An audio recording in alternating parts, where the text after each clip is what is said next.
பார்வையாளர் அனைவருக்கும் தமிழம் மலையொலியின் அன்பு வணக்கம். இன்று நாம் பார்க்க இருக்கின்ற தலைப்பு சவுக்கு செய்யும் புரோக்கர் தொழில் என்ன, மாலதி என்ற நபரினுடைய சொத்து மதிப்பு என்ன, இவங்க ரெண்டு பேரும் சொல்வதெல்லாம் உண்மையில் விசாரிக்கப்பட வேண்டிய நபர் என்பது குறித்து தான் நம்ம பேச இருக்கிறோம். குறிப்பாக மாலதியினுடைய சொத்து மதிப்பு, சவுக்கு செய்கின்ற தற்போதைய புரோக்கர் தொழில், இதையெல்லாம் பற்றி நம்ம பேசுறதுக்கு முன்னாடி கடந்த காலத்தில் சவுக்கு சங்கர் என்ன மாதிரியான வேலையை பார்த்துக்கிட்டு இருந்தார், அவருடைய பரிணாம வளர்ச்சி இன்னைக்கு ஒரு தன்னை அரசியல் புரோக்கராக அல்லது அரசியல் ஸ்ட்ராட்டஜிஸ்டாக அல்லது அரசியலில் ஒரு நரேட்டிவை செட் பண்ணுற ஒரு மீடியா லாபியை பண்ணக்கூடியவராக தன்னைத்தானே நினச்சிக்கிட்டு அவர் சுற்றுறதுனுடைய பின்னணி என்ன என்பது குறித்து தான் நம்ம பேச இருக்கிறோம். குறிப்பாக கடந்த காலத்தில் பார்த்திங்கன்னா அவர் பத்திரிகை துறையில் ஒரே நேரத்தில் பத்திரிகை துறையிலையும் ஒரே நேரத்தில் அந்த உளவு பிரிவிலேருந்து வர செய்தியையும் கப்பல் பண்ணி அந்த தொடர்புடைய நபர்கிட்டையும் காசு வாங்குறது, பத்திரிகைகிட்டையும் காசு வாங்கிட்டு விற்கிறது, அந்த இன்ஃபர்மேஷனை விற்கிறது. ஒரு சோர்ஸ் ப்ரொவைடர் அந்த சோர்ஸ் ப்ரொவைடருக்கு தகுந்த மாதிரி ஊதியத்தை வாங்கி அவர்கிட்ட கொஞ்சத்தை கொடுத்து இந்த வேலையை செஞ்சுக்கிட்டு இருந்தார். அப்புறமேலுக்கு குற்றப்பிரிவு, அந்த பிரிவில் வேலை பார்த்தேன். அந்த இடத்துல யார் யார் என்ன வேலை செய்கிறாங்க, என்ன தவறு செய்கிறாங்க, எந்த இடத்துல லஞ்சம் வாங்குறாங்க, எந்த இடத்துல லஞ்சம் கொடுக்குறாங்க அப்படிங்கிற அந்த பேச்சு உழவுகின்ற அந்த இடத்துல இருந்து அந்த வேலையை, அதாவது கிடைக்கிற இன்ஃபர்மேஷனை இந்த பத்திரிகைகளுக்கு வித்துட்டு அந்த பத்திரிகைகள்கிட்டேருந்து காசை வாங்குற அந்த வேலையை பார்த்துக்கிட்டு இருந்தார். அப்புறம் அது தெரிஞ்ச பிறகு அவர் வேலையை விட்டு நிறுத்திட்டாங்க. இவரும் வேலையை வேண்டான்ட்டு வெளியில் வந்துட்டு அங்கங்கே யூடியூப் சேனல்லாம் போய் பேசி தன்னைத்தானே பிரபலப்படுத்தி கொண்டு அதன் பிறகு சவுக்கு மீடியா என்கின்ற மீடியாவை தொடங்கி நடத்திக்கிட்டு வந்தவர் தான். இப்போ இவருக்கு சமீபத்தினுடைய ஆசை, மிகப்பெரிய ஆசை என்னென்னா, நாம் ஏன் ஒரு பிரசாந்த் கிஷோராக மாறக்கூடாது, நாம் ஒரு பொலிட்டிக்கல் நரேட்டிவ் செட் பண்ணுற ஒரு பத்திரிகையாளாக ஏன் மாறக்கூடாது அப்படின்னு சொல்லி தனக்குள்ளேயே ஒரு பெரிய ஆசை. அந்த ஆசைக்கு தீனி போடுறதாக ஏதோ பேசிகிட்டு இருக்கிறாருன்னு வச்சுங்களேன்.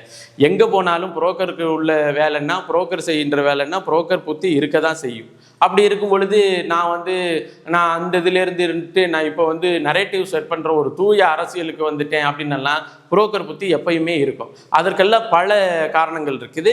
இப்போ கடந்த கால வாழ்க்கையில் இவர் எப்படிப்பட்ட ஆள், நம்ம ஏன் சொல்வதெல்லாம் உண்மையில் வச்சு விசாரிக்கப்பட வேண்டிய ஒரு நபர் இவர் அப்படின்னு நம்ம ஏன் சொல்கிறோம் அப்படின்னு சொன்னால், இவருடைய கடந்த கால வாழ்க்கையும் இப்போ இருக்கிற வாழ்க்கையும் இது பண்ணுறது. நம்ம அவருடைய தனிப்பட்ட வாழ்க்கையெல்லாம் பேச வேணாம், அது நம்மளுக்கு அசிங்கம். ஆனாலும் சொல்வதெல்லாம் உண்மையில் விசாரிக்கப்படக்கூடிய அளவிற்கு ஒரு தனி மனித வாழ்க்கையில் ஒரு நெளிவு சுழிவான ஆள் தான் இவர். இப்போ 2023 அவருடைய மனைவியாக, அதாவது இரண்டாவது மனைவியாக இருந்த நிலவுமொழி சிந்தாமரை ஒரு வழக்கையும் தொடுத்திருந்தாங்க. அது விசாரணைக்கும் வந்தது 2021 மே மாதம் வழக்கில். அந்த வழக்கு என்னன்னா, சவுக்கு சங்கர் என்னுடைய முன்னாள் கணவர் எங்களுக்கு பிறந்த குழந்தைகளுக்கு ஜீவனாம்சம் கொடுக்க முடியாதுன்னு இருக்கிறாரு. விவாகரத்து பெற்ற பிறகு என்னுடைய சான்றிதழெல்லாம் வாங்கி வச்சுட்டு தர முடியாதுன்னு அது ஒரு சண்டை போட்டுட்டு சான்றிதழை பெற்ற பிறகு பெற்ற பிள்ளைகளுக்கு ஜீவனாம்சம் தர முடியாது அப்படின்னு சொல்கிறாரு. ஜீவனாம்சமாக ஒரு 2000 ரூபா கூட நீங்கள் கொடுக்க முடியாதுங்கிற ஒரு சூழலில் என்னால் 2000 ரூபா கூட கொடுக்க முடியாதுன்னு சொல்லிட்டு இருக்கிறாரு அப்படிங்கிற ஒரு வழக்கு நடந்துச்சு. அதே காலகட்டத்தில் மே மாதம் ஜூலை இதுக்கு இடைப்பட்ட வாக்கில், அதாவது மாலதி என்கின்ற ஒரு பத்திரிகையாளர் தன்னோடு இப்பொழுது இருந்து கொண்டு மாலதிக்கும் அவருக்கும் என்ன தனிப்பட்ட உறவு, அதாவது தேனியில் போய் போலீஸ் கைது செய்யும் பொழுது தேனி அறையில் பெண்ணோடு இருந்தார் அப்படின்னு எல்லாம் பேசப்படும் பொழுது, கூட இருந்தது மாலதி தான் என்றெல்லாம் பேசப்படும் பொழுது, அந்த தனி மனித உறவு குறித்தெல்லாம் நம்ம பேச போகிறதில்ல. ஏன் அது நமக்கு தேவையற்றதுன்னு வச்சுக்கோங்களேன்.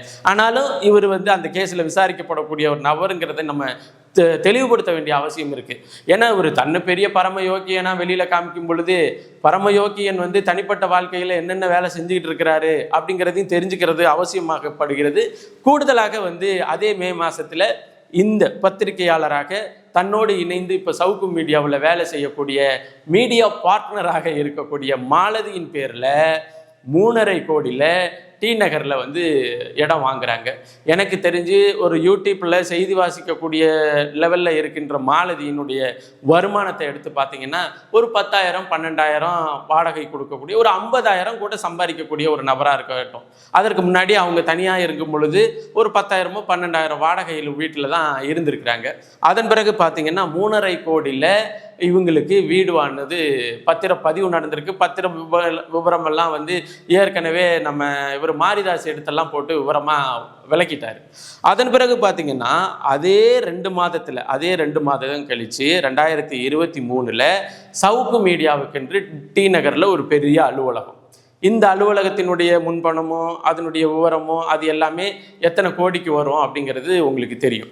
இப்போ திடீர்னு சவுக்கு மீடியாவில் வேலை பார்க்குற ஒரு பத்திரிகையாளருக்கு வந்து 3.5 கோடியில் வீடு வந்து பதிவாகிறது. அதே போல் திடீர்னு சவுக்கு மீடியாவுக்கு ஒரு 10 பேரை வச்சு வேலை வாங்குகிற அளவிற்கு டி நகரில் அலுவலகம் வருகிறது அப்படின்னு சொன்னால், எடப்பாடி பழனிசாமிக்கு வந்து நான் தேர்தல் வேலை பார்க்குறேன்னு அவர் தலையில் மிளகா அரைச்சிட்டு பல கோடிகளை பெற்று உடனடியாக மாலதி பேரில் வீடும் தாம் பேரில் அலுவலகமும் வாங்கின அந்த இதை நம்மளால் பார்க்க முடிகிறது. அதன் பிறகு 2024 பாராளுமன்ற தேர்தலுக்கு முன்னாடி நான் தேர்தல் வேலை பார்க்குறேன்னு சொன்ன வேலை. இப்போ காலகட்டத்தில் என்ன நடந்துக்கிட்டு இருக்கு, சவுக்கு அன்பிளக்டு அப்படின்னு சொல்லிட்டு ஒரு யூடியூப் சேனலு. அதில் நீங்கள் பார்த்தீங்கன்னா உண்மையிலேயே இந்த ஆளெல்லாம் மதிக்கக்கூடிய ஒரு நபரா, இந்த ஆளெல்லாம் வந்து நம்ம மதித்து பேசலாமா அப்படிங்கிற ஒன்றுக்கு நீங்கள் வந்துடலாம். இவங்க 2 பேரும் யார், மாலதி அன்று சவுக்கு 2 பேரும் கோயிலுக்கு போவாங்களாம். கோவிலில் பூ வாங்குவாங்களாம். பூ வாங்கி வந்து பூ வாங்கிறது ஒரு உரையாடல், கோயிலுக்கு போகிறது ஒரு உரையாடல். அந்த உரையாடலில் மாலதி மேடம் வந்து பூவை வச்சுக்குவாங்களாம். பூ வச்சுக்கிறதுக்கு வந்து அந்த என்னது ஹேர் பின் இல்லையா, அது அங்கே போய் வாங்கணும். இது வந்து ஒரு சவுக்கினுடைய அன்பிளக்டு அதாவது சவுக்கு அன்பிளக்டு சேனலினுடைய ஒரு வீடியோ. இன்னொரு வீடியோ, அதாவது 1 லட்சம் சப்ஸ்கிரைபர் வந்ததுக்கோ எதுக்கோ வந்து ஒரு விருந்து, அந்த விருந்துக்கான வீடியோ. அந்த வீடியோவை பார்த்தீங்கன்னா அவர் அங்கிட்டு சாப்பிட்டுக்கிட்டு இருப்பார், மாலதி மேடம் இங்கிட்டு சாப்பிட்டுக்கிட்டு இருப்பாங்க. நல்லி எலும்பை கடிக்க முடியாதான், நல்லி எலும்பை கடிக்கணும்னு ஆசை, ஆனால் இங்கே வந்து கடிக்க முடியாதுன்னு இந்த அம்மா பேசுறது. இது ஒரு வீடியோ. இதெல்லாம் அந்த சவுக்கு மீடியாவில் இப்போ வர்ற வீடியோ. இப்படி தான் இவங்க இப்போதைக்கு வேலை பார்த்துக்கிட்டு இருக்காங்க. அதை விட கூடுதலான செய்தி என்னென்னா, இப்போ ஒவ்வொரு வீடியோ வந்து சவுக்கில் வரும் பொழுதும், அதாவது பரபரப்பாக பேசப்படுகின்ற வீடியோவாக வரும் பொழுதும், மாலதி அவர்கள் தன்னுடைய சொந்த வங்கி கணக்கியல் டி நகரில் இருக்கிற ஒரு வங்கியில் தன்னோட வங்கி கணக்கு எண்ணில் நேரடியாக 15 லட்சமாக கேஷ் டெபாசிட் பண்ணிக்கிட்டு இருக்கிறாங்க அப்படின்னு சொல்லி அங்கிருந்து வருகின்ற செய்திகள் நமக்கு சொல்லுது.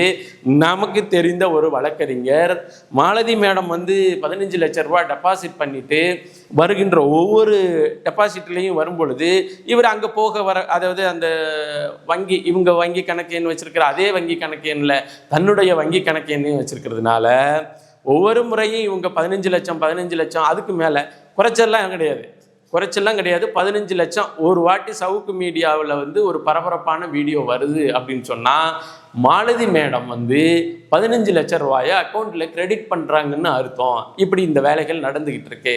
இப்போது வரலையும் இது தொடருது. இவர் தான் என்ன தெரியுமா செய்கிறாரு, நாம் தமிழர் கட்சியை வந்து 4வது முனையாக கண்டுகொள்ளக்கூடாது இவர் பேசிகிட்டு இருக்கிறார். இப்போ இவர் வந்து என்ன நினச்சிட்டாருன்னா, இப்போ நம்ம ஊரில் வந்து சந்தைக்கு மாடு ஓட்டிட்டு போவாங்க. சந்தைக்கு மாடு ஓட்டிட்டு பொழுது இந்த புரோக்கர் என்ன பண்ணுவான்னா, நம்மள்கிட்ட வந்து மாடு என்னங்க நம்மளை வந்து மேய விட்டுட்டு அடுத்த நாள் காலையில் விடிய காலையில் வாங்குவான். நம்மள்கிட்ட மாடை வந்து விடிய காலையில் வாங்குவான். விடிய காலையில் வாங்கும் பொழுது நாடு சோனையாக இருக்குங்க, எலும்பு தெரியுதுங்க, வயிறில் தொலைப்பெல்லாம் தெரியுதுங்க அப்படின்னு சொல்லிக்கிட்டே இருப்பான். சரின்ட்டு ஒரு 1000-2000 நம்மள்ட்ட குறைச்சி வாங்கிடுவான்னு வச்சுக்கோங்களேன். நம்மள்டேருந்து வாங்கிட்டு வெளியில் வந்த கொஞ்சம் தூரத்தில் அதுக்கு வைக்க போடுவான், புண்ணாக்கு போடுவான், தண்ணி வைப்பான். தண்ணி குடிக்காட்டினா கூட கொஞ்சோண்டு வச்சு நல்ல தண்ணியை குடித்து மாடோட தொலைப்பெல்லாம் ஏற்றிக்கிட்டு வண்டியில் ஏற்றிட்டு போவான். வண்டியில் ஏற்றிட்டு போகும்பொழுது அந்த புரோக்கருக்கு ஒரே சிந்தனை இருக்கும். என்ன சிந்தனைமா இருக்கும், ஐயோ மூத்திரம் பேஞ்சிடக்கூடாது, சாணி போட்டுறக்கூடாது, மூத்திரம் பேஞ்சிடக்கூடாது, சாணி போட்டுறக்கூடாது, இப்படியே சொல்லிக்கிட்டே போய் சந்தையில் இறக்குவான். சந்தையில் இறக்கியும் மாடு சாணி போட்டுறக்கூடாதுன்னு பதுக்குன்னு இருப்பான், பயந்துக்கிட்டே இருப்பான். ஏன்னா மாடு வந்து சாணி போட்டுட்டு மூத்திரம் பேஞ்சிருச்சுன்னா இங்கே வந்து வயிறு வந்து தெரிஞ்சிரும். வயிறு தெரிஞ்சிச்சுன்னா வியாபாரிகிட்ட நம்ம வந்து கூடுதலாக சொல்லி விற்க முடியாது அப்படின்னு ஒவ்வொரு புரோக்கரும் அது மாதிரி தான் நினச்சிக்கிட்டு இருப்பாங்க.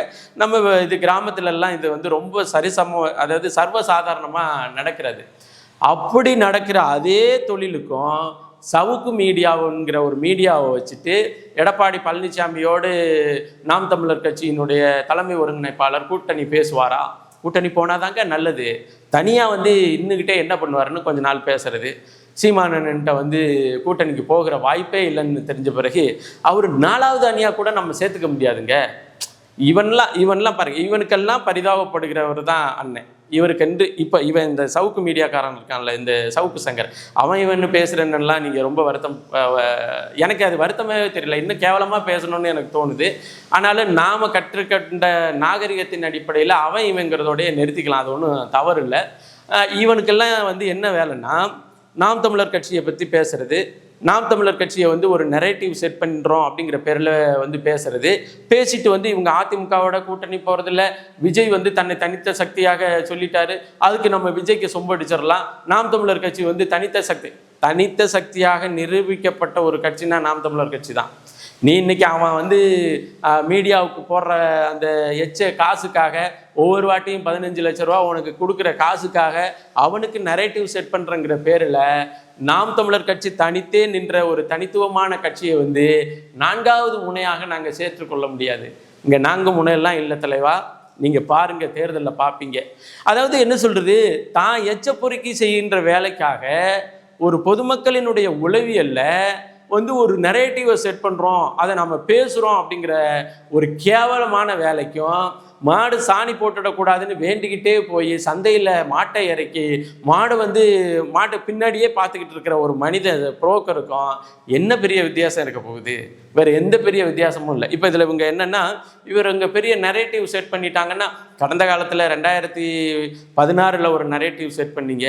அதே போல் அதுக்கு பின்னாடி வந்த கமலஹாசனுக்கு வந்து அதற்கு முன்னாடியே ஒரு குறிப்பிட்ட அளவு வாக்கு சதவீதத்தை வாங்கி நிரூபித்து காட்டிய நாம் தமிழர் கட்சியை விட்டுட்டு 3வது நரேட்டிவாக நாம் தமிழர் கட்சிக்கு எல்லாம் செட் பண்ணாமல் திமுக, அதிமுக, மக்கள் நீதி மையம் அப்படின்னு ஒரு நரேட்டிவை செட் பண்ணீங்க. அவர் இன்னைக்கு எங்கே இருக்கிறாருன்னே தெரியல. அந்த இடத்துலேருந்தும் அதிகப்படியான வாக்கு வாங்கி தான் இந்த இடத்துல நிற்கிது நாம் தமிழர் கட்சி. இப்போ சன் டிவியில் வேலை பார்க்குற குணசேகரன் வந்து இது மாதிரி பேசுகிறாரு, 3வது அணி, அதாவது சிங்கிள் டிஜிட் பர்சன்டேஜ் உள்ளதை வந்து ஒரு பெரிய, அதாவது முதல்வருக்கு ஒரு நெரேட்டிவாக நம்மளால் செட் பண்ண முடியாது. என்னமோ இவங்க வீட்டில் இதெல்லாம் பெரிய, இவங்க தான் வாக்கு மிஷினில் போய் 2026 சட்டமன்ற தேர்தலில் எவ்வளோ வாக்கு உழுவ போகுதுன்னு அப்படியே பார்த்துக்கிட்டே இருந்து அதன் பிறகு இவங்க சொல்கிற மாதிரி பேசுவாங்க. இப்போது சன் டிவி குணசேகரனுக்கு வந்து ஒரு கொடுக்கப்பட்ட வாய்ப்பு இருக்குது, வாய்க்கப்பட்ட வாழ்க்கை இருக்குது, இதுக்குள்ளே தான் அவன் நின்று பேசணுங்கிற தேவை இருக்குது. அதனால் அவன் பேசுகிறான்னு வச்சுக்கோங்களேன். உனக்கெல்லாம் என்ன வாரிட்டு போகுது? நீ நேர்மையாளன்னு பொதுவாக சொல்லிக்கிற, நீ பத்திரிகையாளன்னு சொல்லியிருக்கிற, உண்மையை பேசுறதுல உனக்கு என்ன இருக்குது? இன்னும் இங்கே பாருங்கள், இன்னும் தேர்தலுக்கு வந்து 4 மாதம் இருக்குது. இந்த விஜய் வந்து எந்த பக்கத்து பல்ட்டி அடித்தாலும் அடிக்கிறதுக்கு வாய்ப்பு இருக்குது. அப்போ நீ என்ன பண்ணுவேன்? இருமுனை போட்டின்னு பேசுவியா? அப்போது இதுன்னு சொல்கிறது, வாங்கின காசுக்கு ஏற்ற குலைக்கிற அந்த வேலைகளை தான் இவர்கள் பார்த்து கொண்டு இருக்கிறார்கள். இன்னும் சொல்லப்போனால், எனக்கு அப்பையிலேருந்து சவுக்கு சங்கரை வந்து என்ன உண்மையை நேரடியாக பார்த்தாலும் இன்னும் பல நேரங்களில் வந்து கூட இருந்த ஆட்களே வந்து சொன்னாள். முதல்ல ஒரு கல்யாணம் பண்ணி முதல் மனைவிக்கு குழந்தையோட அந்த பொண்ணை கைவிட்டுட்டு தான் அடுத்து 2வது நிலவுமொழி செந்தாமரையும் முறைப்படி கல்யாணம் பண்ணப்பட்டது தான். அதன் பிறகு அந்த பொண்ணை கல்யாணம் பண்ணி அவங்களையும் குழந்தையோட கைவிட்ட பிறகு தான் இப்போ வந்து நான் வந்து அன்பிளக்குடுங்க, பிளக்கெல்லாம் கிடையாதுங்க, நான் அன்பிளக்குடு அப்படின்னு சொல்லிட்டு தனக்கு ஒரு பினாமியாக உங்களை யார் மாலதி சொல்லுங்க, மாலதி அப்படியல்ல, மாலதி இப்படி, மாலதி இது யூடியூப் சேனல் நடத்திக்கிட்டு இவர் வந்து நாம் தமிழர் கட்சியை 4வது ஒரு சக்தியாக எங்களால் ஏற்றுக்கொள்ள முடியாது. அவர் அண்ணன் பயிற்சி தானே எடுத்துக்கிட்டு இருக்கிறாரு, பயிற்சி தானே எடுக்க முடியும், பயிற்சி எடுத்துக்கிட்டே இருக்க வேண்டியதான். இதெல்லாம் வந்து எவ்வளோ பெரிய தென்னாவட்டான வார்த்தை. அதனால் நம்ம என்ன சொல்கிறோன்னா, சவுக்கு மீடியா காலம் மாறும், சவுக்கு சங்கர் நீங்கள் இங்கே தான் இருக்க போகிறீங்க.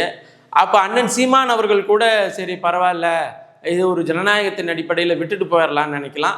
அப்போ அண்ணனுக்கு பின்னாடி இருக்கிற தம்பிகளும் இருக்கிறோம், அவங்கெல்லாம் அவ்வளோ பெரிய ஜனநாயகவாதி இல்லை அப்படிங்கிறத சவுக்கு மீடியாவினுடைய அவர் சவுக்கு சங்கர் அவர்கள் புரிந்து கொள்ளட்டும்.